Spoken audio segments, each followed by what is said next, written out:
These games were literally in a house fire. They are no longer working. I'm going to see if I can get them working again with Open Cart Surgery. It's a series I've been doing on my channel for a long time now. I get these games sent into the channel, or sometimes I just go out and buy them on eBay, marked as like, you know, untested or broken or whatever, and I just try to get them working again.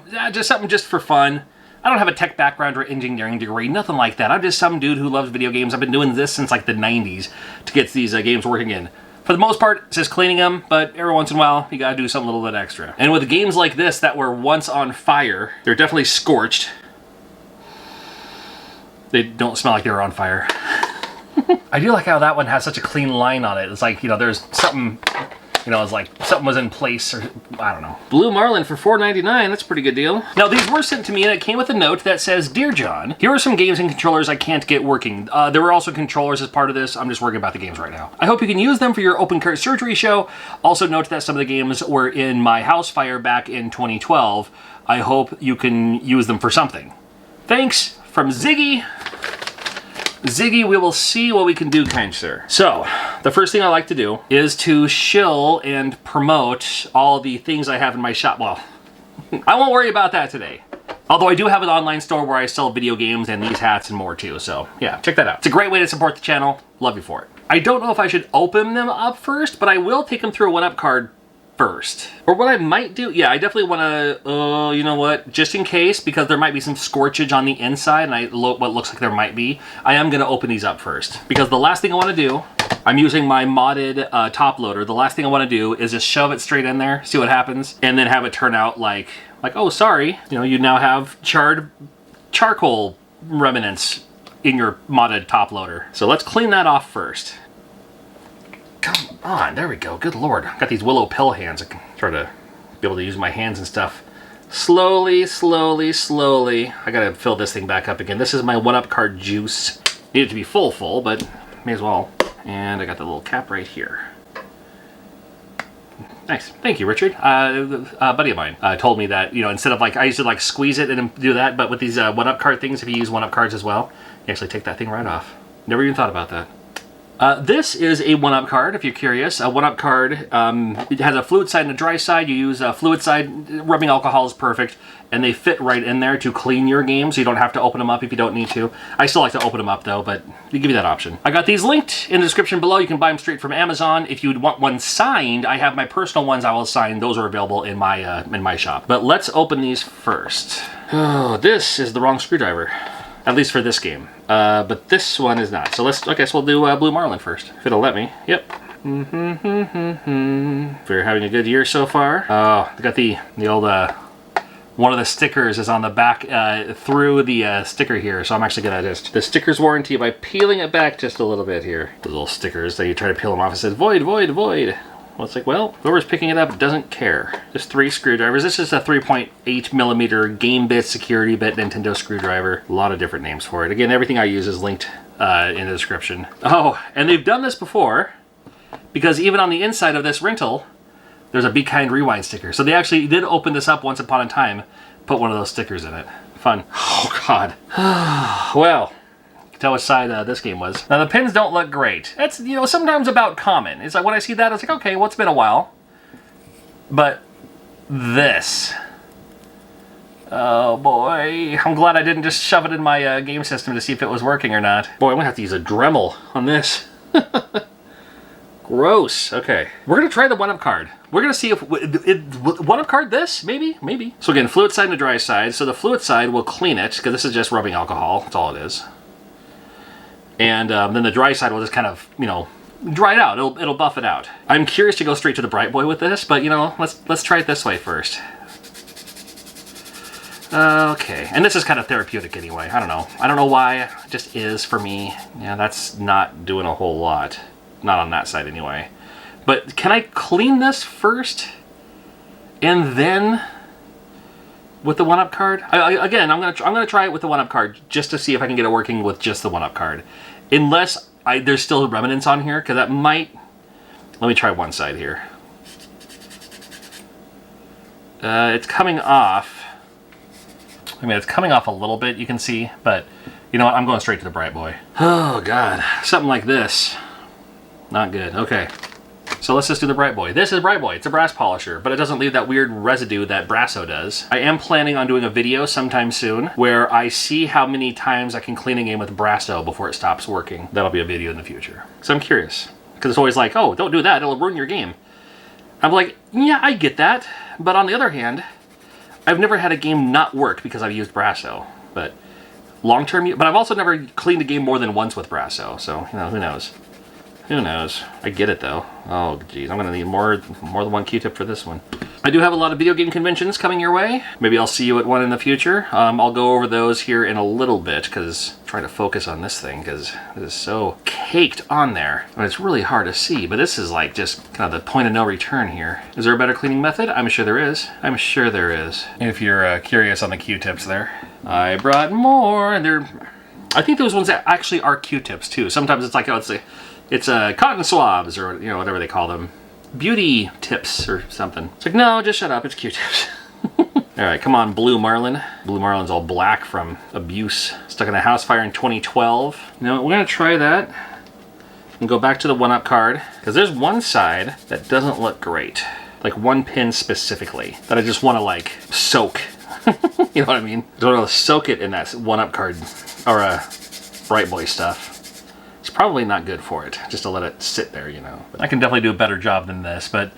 So here's the other side that was, you know, that was dirty but needed to be cleaned. You know, it's still, again, not great, but, you know, it's fine.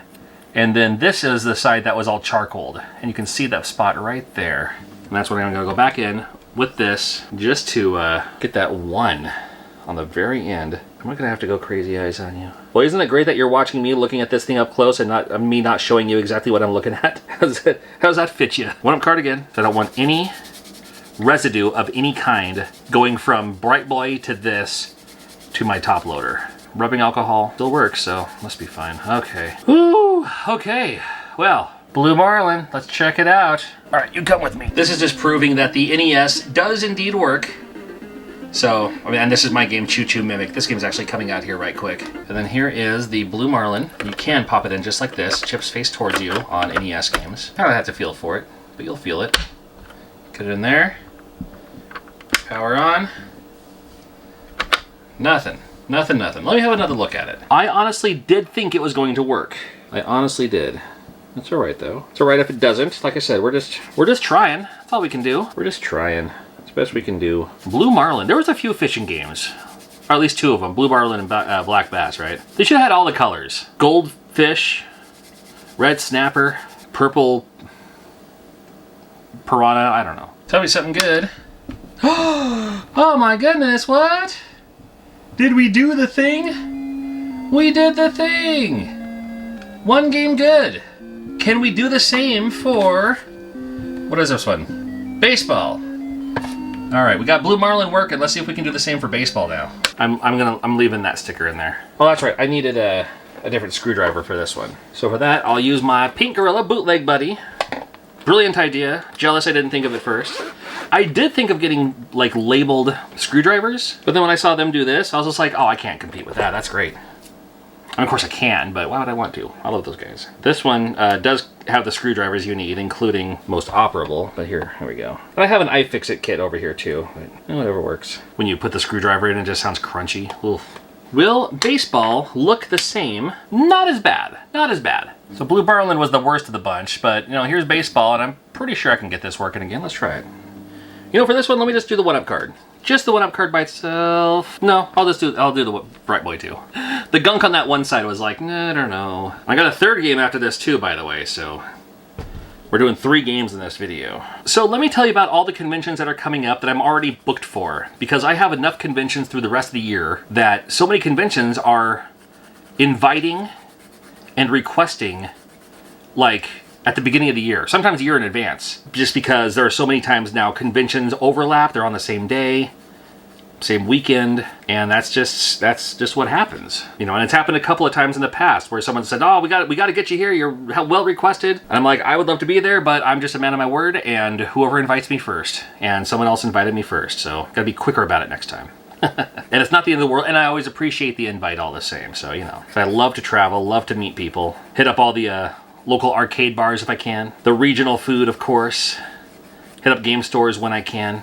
So the first thing I'm doing, after coming back from the UK for the Debug Award Show, is I have to look it up. Eastern Washington Collector Con. It's quite a mouthful. It's in Moses Lake, Washington, which is a quick drive for me. So I'll be there February 10th in Moses Lake.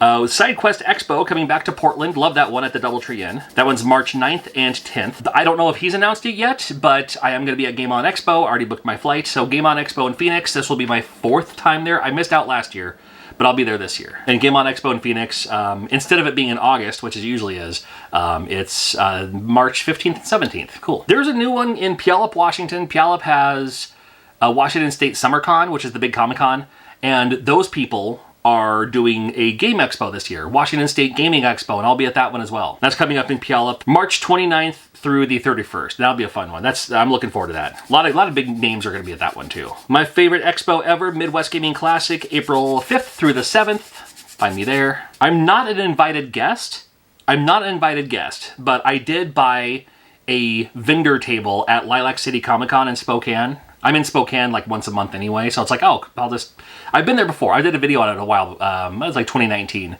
And I had a great time. So I was like, can I just, I'll just get a vendor table and hang out, And because it's Lilac City Comic-Con, it's more of a Comic-Con, my games probably wouldn't sell as well, so I'm bringing less games. I'm still going to bring my games, but I'll also bring like my cereal books and my air fresheners and stuff like that. My unique air fresheners, like the ones that smell like an arcade, those might do better at a Comic-Con. It's the same as the last time. There's like that one pin at the very end that just doesn't want to get clean. Looking forward to Utah Game Expo. Last year was called like Minus World Game Expo or something like that, but yeah, Utah Retro Game Expo in Layton, Utah. I was there last year, had a wonderful time. Going back this year for sure. That's happening August 9th and 10th, which is it's a Friday, Saturday because it's Utah and everything's closed on Sunday in Utah. So it's a Friday, Saturday convention. That's all I have official for now. There might be more stuff later though, but people do ask me, it's like, oh, come here. And it's like, no, you have to have the convention organizers invite me to go there because it is not cheap.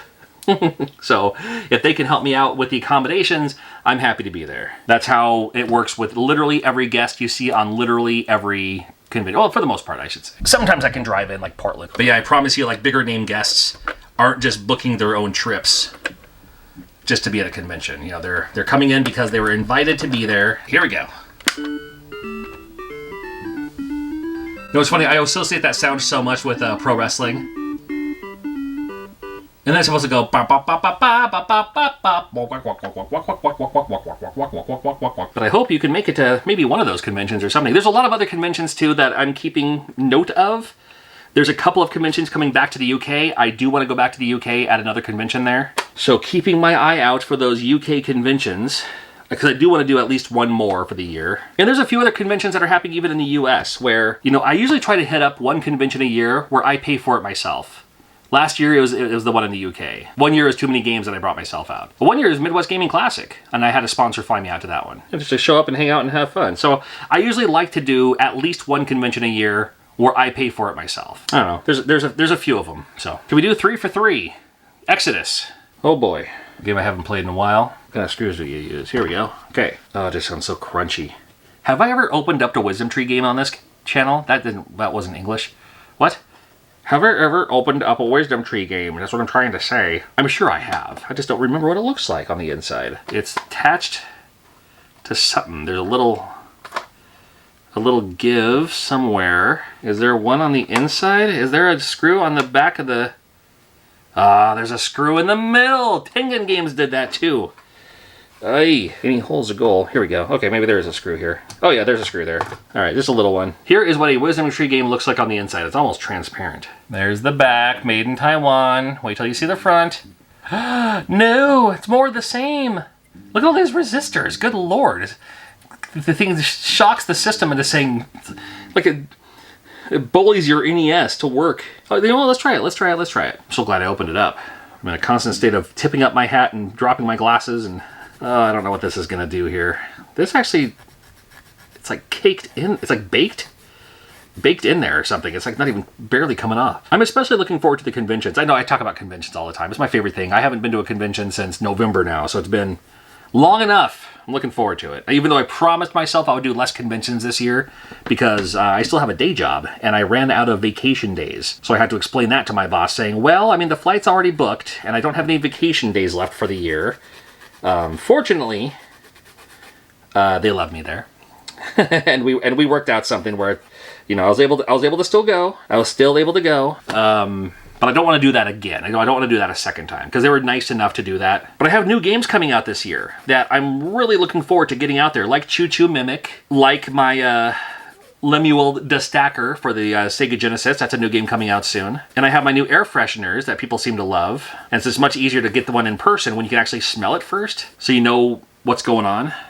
Gross. No pun intended. I was about to say I have zero faith that this game's gonna work. It does look better than it did, but it's still not perfect. Against my better judgment, I'm gonna pop it in anyway. And if it works, great. If it doesn't work, you know what? I'll be okay with that too. Okay, let's find out. What say ye? No, I'm okay with that. You know, and after all that, I probably want to use a system cleaner before I start popping in more games.